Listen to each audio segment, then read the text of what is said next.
mwibutse ko ahantu uri hose uyu munsi uri mu ishuri wisakuriza abandi banyeshuri bari mu ishuri. Reka bafate note neza, bikorere tide neza, diplome niba yifata bazajya mu kazi rata.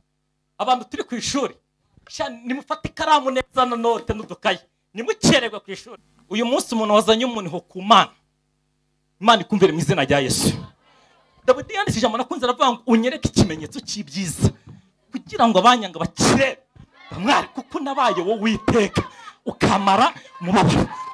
Bibiliya yambwiye ngo abanyegiputa batuza Abisirayeli, mwibutse ko nubwo hari ibigutuze, Imana waje imbere uyu munsi ifite imbaraga igiye kubigufatira mu izina rya Yesu.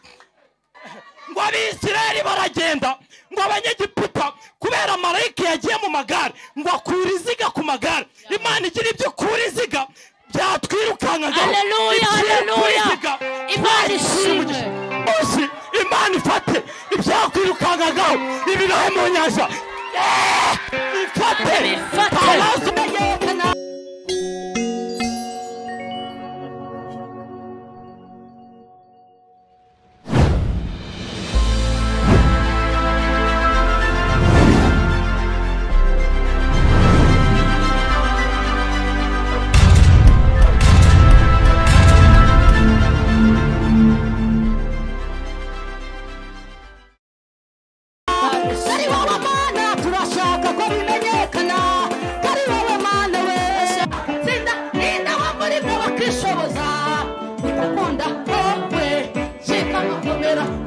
bazanye Bibiliya bazifate dusome kuva igice cya 14, igitabo cyo kuva igice cya 14, dusome ku murongo wa 10.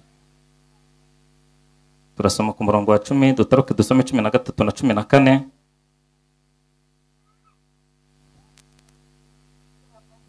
Dusome haravuze ngo Farawo abatuze, Abisirayeli bubura amaso babona abanyegiputa bahuriye inyuma yabo, baratinya cyane.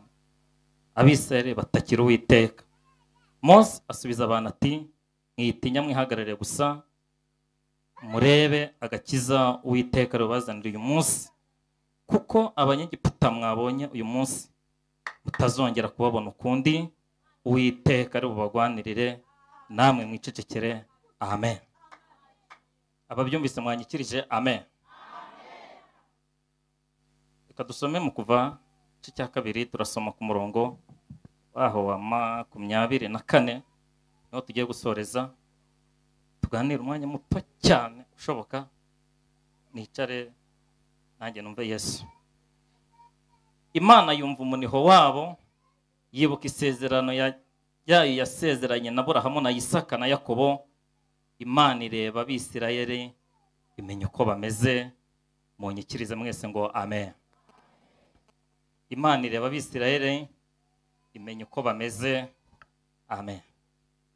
Iby'Imana ikora biradutangaza, na n'uwa bimenya uko biri, ariko icyo zino kw'iby'Imana ishaka ari byo mwiriye gukora, ariko icyo zino by'Imana ishaka ari byo mwiriye gukora. Urugendo ntabwo nabimenya byose, ariko nziko nzabimenya. Ni kuki turizwa ibyago biriho kandi ari byo mugiye kuki n'ibyago biriho kandi ari byo mugiye. Ubu rero ubunegereje kandi ndihanganye, uzasobanukirwa rwose. Mfite ibyiringiro bifite ubugingo, mfite umugabane. Mfite ibyiringiro bifite ubugingo, mfite umugabane. Abaje gusenga munyikirize amen. nari mvuze umuntu waje gusenga anyikirize amen. Amen. Amazina ni yayandi nyine, nitwa Moyize, ndo mugabo ndubatse, Imana iduhana umugisha. Oye Kicukiro Nyanza, nsengera sejemo radeperi, ariko hano Karase ni inshuti yanjye cyane. Ndatekereza ku munsi wa mbere afungura hano ari mari, na nyuma yaho nagiye nza inshuro zitari nkeya. Uyu munsi nabwo nagarutse kugira ngo tubane umwanya utari buze kuba muremure ngiye gukoresha, kuko naje gusanga ibintu by'Imana nta muntu bimenyera, kandi twese duhora twiga. Nanjye nice hariya nkumva umuntu w'Imana aravuze, nanjye ari ikintu nunguka. Ntabwo ibitige tubimenyera hagati, nta muntu ujye ukamenyera. Amen. Oya munyikirize amen. Amen. Uyu munsi Imana ireba ukuntu mumeze, kandi ireba umuhate mwagize kuza imbere y'Imana. Imana ibagire neza mu izina rya Yesu. Naje gusanga umugabo Yobu yigize yandika ijambo nakunze, arandika avuga ngo izi nzira nyuramo nimara kugeragezwa nzacomokayo meze nk'izahabu. Byari bitewe n'iki? Byari bitewe n'amagambo bari bamubwiye. Mwibutse yuko iyi Imana ije hari igihe iza nabi cyangwa ikaza neza bitewe n'Imana. Kwa Yobu ukuntu yahanyuze byari bigoranye kugira ngo byakire. Birimbwira ngo iki? Uyu mugabo bita Yobu, birimbwira ngo yari umukire wa mbere mu gihugu cyose cyabuze. Ariko Imana imwirata byirato bikomeye, ibwira Satani ngo warebye. Munyikirize amen. Yobu Imana iramwirata, Satani yakira ibyirato by'Imana kuri Yobu, iramubwira ngo wabonye umugaragu wanjye bitayo ukuntu anyiranukira. Satani aramubwira ngo nta cyatuma atakubyinira, nta cyatuma atakubita akadiho, nta cyatuma atagucurangira. Wamuhaye byose, wamuhaye abagore, wamuhaye abana, wamuhaye amatungo, wamuhaye abaja, wamuhaye abagaragu. Imana ibwira Satani ngo genda ubifate byose ndabiguhaye, ariko mwatse ubugingo bwe. Ndashimira Imana itanga amakawunga akagenda, igatanga amazi akagenda, ariko Imana igafata ubugingo bwawe bayitakira amanywa na nijoro. Ibintu byose Satani arabitwara. Umugore wa Yobu reka nihuta, amubwira ijambo ryambabaje rinagoye rinakomeye kuryakira. Aramubwira ngo reka nkugire inama, ibyiza nuko wapfa, kuko upfuye nabura abamahamba. Natumira inshuti zikaza tukakujyana Rusoro, ariko kugumya kwandavura bari umugabo biragoranye. Mwibutse ko hano utaretse uyu mwanya, uparitse uyu mwanya, si ibyaha byawe, no kugira ngo imirimo y'Imana yerekanirwe muri wowe. Kandi mwibutse ko Imana itavuga ibingana n'ubushobozi ufite. Ntabwo Imana ivuga n'ibingana n'ubushomeri ubayemo. Ntabwo Imana ivuga bingana n'igihe utiza mu bukode. Imana iritamurura igaca muri garase agahita avuga ngo ndi Uwiteka nzagwiza i Kigali. Wabireba ugahita uvuga ati wacu ko nawe ugize wubaka n'umwe nta n'umunyonzi uhaba, izavahe? Imana ivuga bingana n'ubushobozi Imana ifite.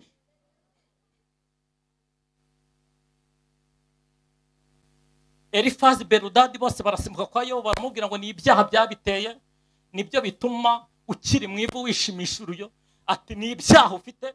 Ngo Yobu ngo asuza umutima, aravuga ngo wanyereka Imana nayibaza. Imana ngo isimbuka kwa Yobu, iravuga ati nge nkubajije wansubiza. Yobu aravuga ati nta kibazo na kimwe, wambaza ngo mburi igisubizo. Iramaza ngo gakenyera kigabo, nge nawe tudiringe, nge nawe tuvugane. Mwibutse ko ahantu uri hose uyu munsi uri mu ishuri, wisakuriza abandi banyeshuri bari mu ishuri. Reka bafate note neza, bikorere tide neza. Diplome niba yifata bazajya mu kazi rata.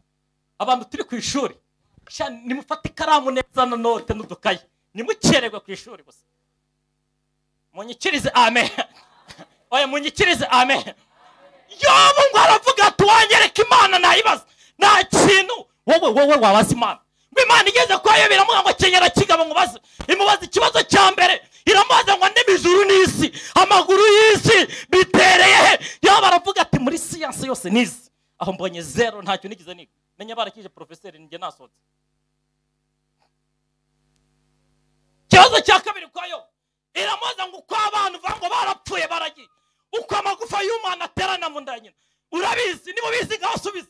Yo baravuga ati nta kamera ndabona mu isi ireba mu nda.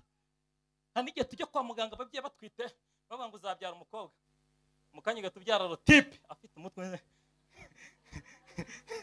Yo Imana ibaza yo ibibazo byinshi, iramaza ngo kuza amategeko y'abera ijuru urayazi. Yo bati habe nayo mu isi biwacu simenya n'igihe bagora umuganda amajyamye nasinziriye. Ibibazo byose Imana yabajije Yobu nta na kimwe yatsinze. Yobu ariko naramukunze yari umuhanga munyikirize amen. Ageze 42 arandika ngo menye ko ushobora byose, aravuga ngo nta kintu na kimwe cyakwitambika umugambi wawe. Ageze 5 aravuga ngo ibyawe twajyaga tubyumvisa amatwi, bakavangura Imana itanga gushaka bakavangura Imana ituma umuntu yiga akayarangiza. Twareba iwacu ariko nakunze cyo bundi Imana ibwira kuru ngo azakujya imbere ataringaniye nzaringaniza ibihindizo by'ibyuma zabimenagura. Ndashimira Imana. Hallelujah. Amen. Muri aya masengesho Imana irenga urwego rwo kuvugana nawe, ivugana n'ikibazo, ivugana n'umusozi. Ibaza umusozi ati wa musozi we utuma ndashaka, wa musozi we utuma najya mu kazi, wa musozi we utuma natwita, wa musozi we tarazo pe.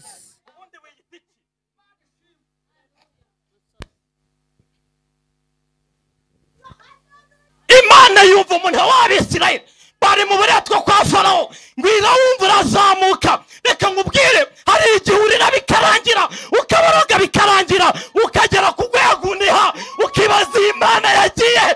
Ariko Imana nubwo itinze, nubwo yagusinziranye, ifite umugambi wuza kuri wowe. Irisibije yisibije ikiziye kuzakora. Yumva ngo umuntu w'Abisirayeli iravuga ati Abisirayeli bageze ku rwego banishe, umunani hageze kuri point final.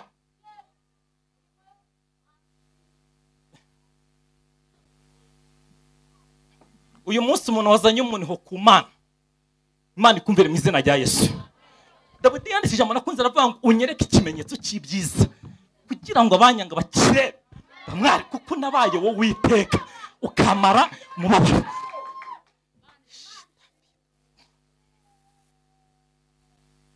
Yumvise ngo umuntu w'Abisirayeli ngo ituma Mose aravuga ngo zagendane.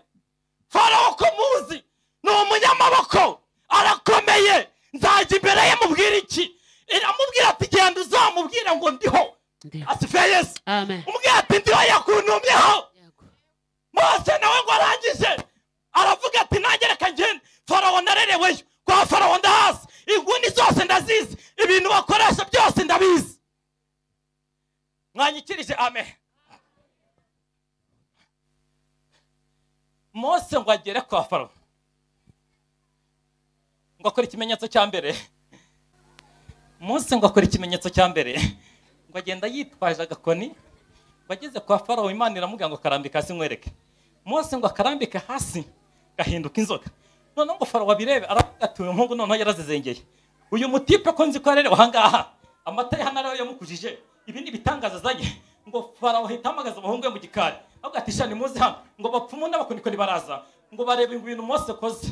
Baravuga ati mbega umusivire, ngo bahita bazana inkoni ngo bazirambika aho ngaho, ngo zirangije nazo ngo zita zihinduka inzoka. Ariko ngo ya yindi ya Mose ndashimira Imana, bizamu ikintu bita umutwe, ngo uzamuye hejuru, ngo itoragura twatuye akatwose iratujumajuma. Ngo iradufata twose, bivuye ngo iratumira mu yandi magambo ubutware bwose bwa Farawo. Umuhungu Mose ngo barawufashe, Imana ihita imubwira ngo fata umurizo w'iyo nzoka. Ngo afata umurizo w'inzoka uhinduka inkoni. Fata gusaka. Mose ati nakubonye ko turi kumwe tu. Imana ya kakabiri. Amubwira ati byo ngibyo byo nitangirira. Mose Farawo Imana imubwira ijambo rikomeye, iramubwira ngo ndanangira umutima wa Farawo kugira ngo azabakurikire. Wimuteza ibyago 10, icyago cya nyuma yica abana bose bifura b'abahungu. Farawo ngo abirebe aravuga ati niba bigeze ku rwego umwana wanjye apfuye, ngiye kurekura Abisirayeli bagende nihuse.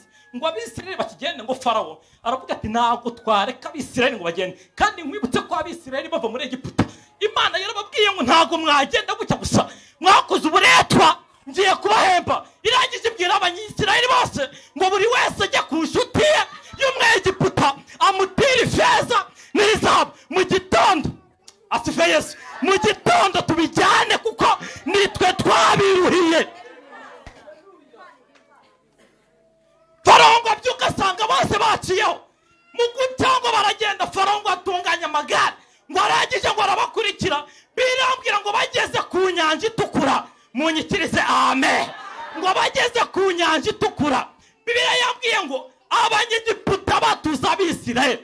Mwibutse ko nubwo hari ibigutuze, Imana waje imbere uyu munsi ifite imbaraga igiye kubigufatira mu izina rya Yesu. Farawo ngo abatuze, Imana ngo ifata inkingi yajyaga imbere y'Abisirayeli irayimura ikubita nyuma y'Abisirayeli n'Abanyegiputa. Ngo Abisirayeli imbere babona umucyo, ngo Abanyegiputa babona umwijima. Mwibutse ko ibyo ubona atari ibyo Imana iri kureba. Ngo bageze ku nyanja ngo batakira Mose, barababwira ati ku Mose ni iki cyatumye utuzana ngo dupfira mu butayu? Ikiruta si uko twari gupfira muri Egiputa bakaduhambayo, ariko ngo Mose ngo atakira Imana. Imana ibaza Mose ati ni iki gitumye unakira Mose? Bwira Abisirayeli bakomeze bagende. Sawa. Imana ishimwe. Ubukene ubona, ubukode ubona sibwo Imana iri kubona. Imana ishimwe. Mose aravuga ati bakomeze bagende. Baragenda gute? Imbere ari inyanja, inyuma ari ingabo za Farawo, impande ari imisozi. Ariko mwibutse ko Imana twaje imbere ijya yitsa inyanja. Imana ishimwe.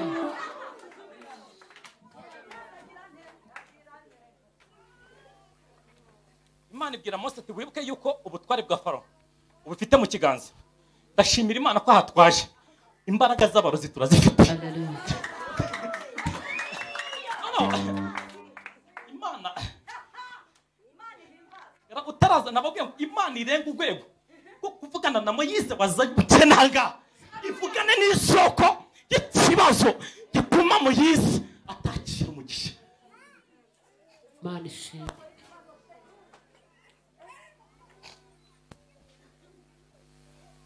Imana ibwira Mose ati ubutware bwa Farawo bufite. Ndabufite. Heze mu ntoki. Ati irambure hejuru, ayirambura hejuru. Marayika ngo ahita amanuka afata umuraba, umuyaga ukuha amazi acikamo kabiri. Birambwira ngo marayika utajya urwana intambara za feke. Kize ndano nabwira ngo Imana iturinde ba marayika ba Paul. Ba marayika ba Paul ngo nyine nubwo inzingo itari yaboneka ngo ikibanza ngo kigiye kuza kandi bari kugusora mu nzu. Ngo nubwo ngo umwana ataraza imyaka ibaye ingahe 70 uwo marayika Paul abahagaze. Ngo haza marayika Mikayeli aravuga ati urugamba rw'Abisirayeli imyaka 430 amaze mu buretwa sinigize nta rugwana, ariko ugwa mu mazi ngiye kurubonekamo. Ngo aramanuka we marayika ngo aramanuka aravuga ati aya magare ahuri inyuma y'Abisirayeli niyo ngiye kwifatira. Yarangije ajya mu nziga, wajya mu nziga agwana n'iziga z'amagare y'Abanyegiputa. Ngo Abisirayeli Imana yababwiye ngo ndabajya imbere. Ngo Abisirayeli baragenda, ngo Abanyegiputa kubera marayika yagiye mu magare ngo akura iziga ku magare. Imana igira ibyo kura iziga byatwirukanka. Haleluya. Imana ishimwe.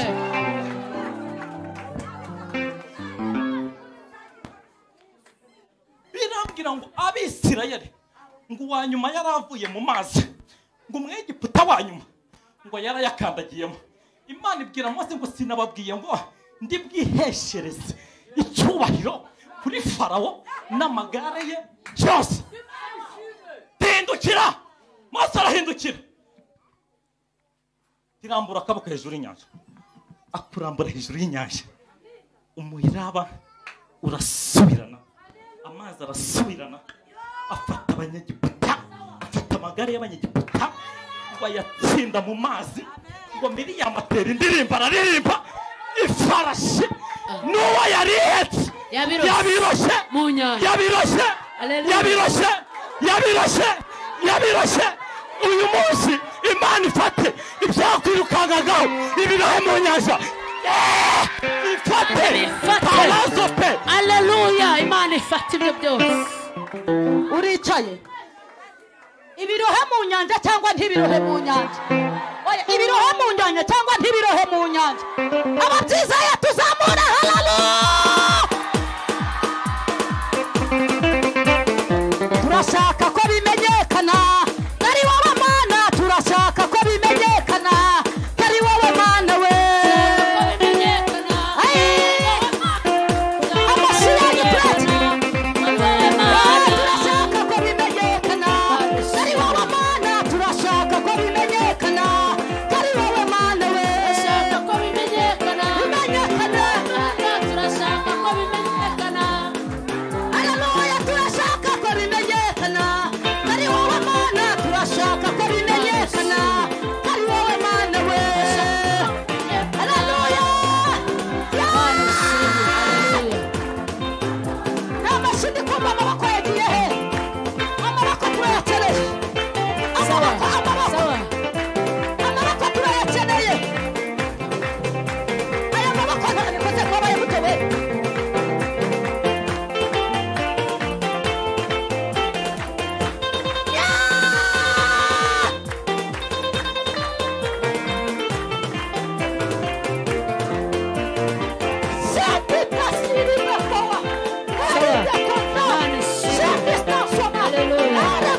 Bahimbazwe.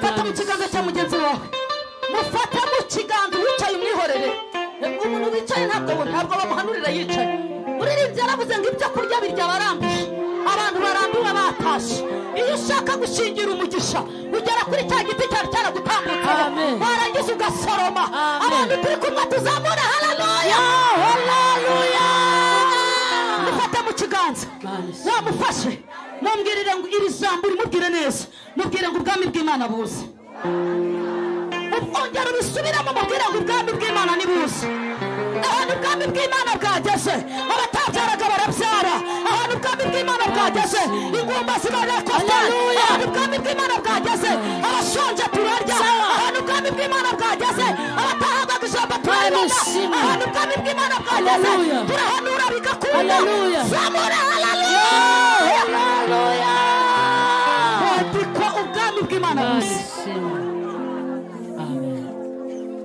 arabyumvise cyangwa ntabyumvise umuntu waba wakiriye ubwami muri aya materaniro natanga abandi azamure haleluya kuko haleluya ubwami bw'Imana Sawa sawa.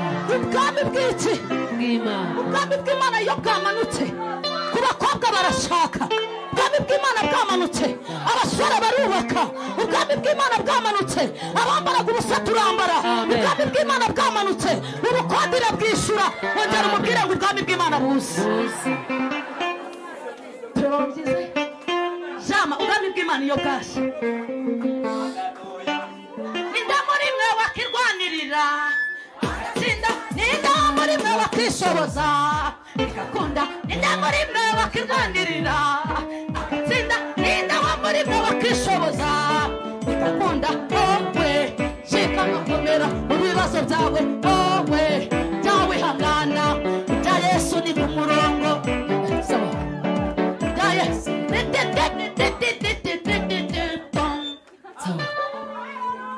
hanyuma mucyo kurebe kari guseka nusanga atari guseka umenye ko afite dayimoni nababwiye ngo imbere y'Imana ni uguseka ni ukwirwanaho kubana na Yesu ni ukwiteganyiriza kubana na Yesu ni ukugira uke ukwiteganyiriza mwabaye muti iyi Mana igikuraho abantu mwaku iyi Mana igera ahantu hatari ijambo ikahasiga ijambo iyi Mana twarayibonye amenyo abaye menshi ariko wazamuye